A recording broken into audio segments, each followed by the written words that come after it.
দর্শক আমার ঠিক পেছনে হামজা অনুশীলন করেছিলেন। মাঠে বসে দেখেছেন দুইজন বিশেষ অতিথি, একজন হচ্ছেন হামজার মা এবং আরেকজন হচ্ছেন হামজার বাবা। মা পাশে থাকলে নাকি সারা দুনিয়া জয় করা যায়। আমরা এখন কথা বলবো হামজা চৌধুরীর মায়ের সঙ্গে।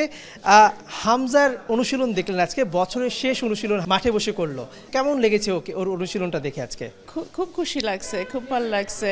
জসঙ্গা সবে আমরা দোয়া করতেছি, আসলে তো অত হার্ড ওয়ার্ক সবে করছুন, কালকে হইল রিজাল্ট ডে। সো ইনশাল্লাহ সবে as with all result days আমরা পরীক্ষার সময় যে রিজাল্ট লাখান দোয়া করা যায়। Obviously, Khalkuz is a big match. We're all going to be praying. That's how we're, you know. আপনার নাতি নাতকুরা কেমন আছে এবং তারা কি বাবাকে দেখতে যায়, বাবা খেলা দেখে কিনা? ওরা খুবই ভালো আছে, ওরা মিস করতেছে। ওরা আমার একবার শুরু নাতি যেটা 2 বছর, সেও বাংলাদেশ বলে বাংলাদেশ বলে চেলে দিছে। যখন হামজা গোল করছিল, ওই যে এই বাইসাইকেল গোলটা করছিল, সে সিঁড়িতে বসে গেলা দেখতেছে। যখন গোল জাম্প করে সে সিঁড়ি থেকে নিচে পড়ে গেছে, ওইরকম অবস্থা আর কি তার। এত এক্সাইটেড তারা?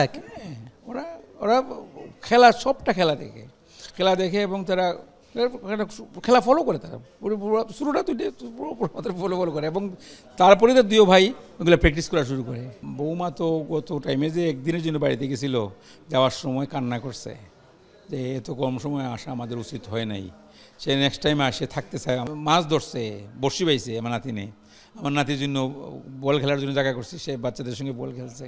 যখন হামজাকে নিয়ে আসতাম, সেও ভেবে খেলতো, খেলাধুলা করতো, এক্স্যাক্টলি সেম তার বাচ্চারা খেলতেছে।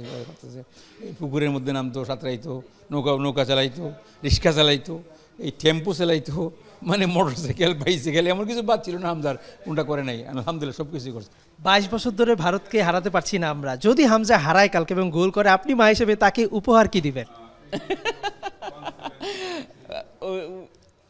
Win করুক and then I'll decide. যেমনটা বলছিলেন, আসলে মায়ের আবদার এবং মা এবং মাটি দুটোই আবদার হচ্ছে ভারতের সঙ্গে যে 22 বছরের যেই হারের দুঃখ, সেই হারের দুঃখটা ঘোচানোর। হামজার পায়ের দিকে তাকিয়ে গোটা বাংলাদেশ ভারতের বিপক্ষে ম্যাচটা জিতবে, এমন কিন্তু প্রত্যাশা পুরো জাতির, হামজার বাবা মা এবং দর্শকের। মেহেদী নাইম, যমুনা স্পোর্টস, ঢাকা।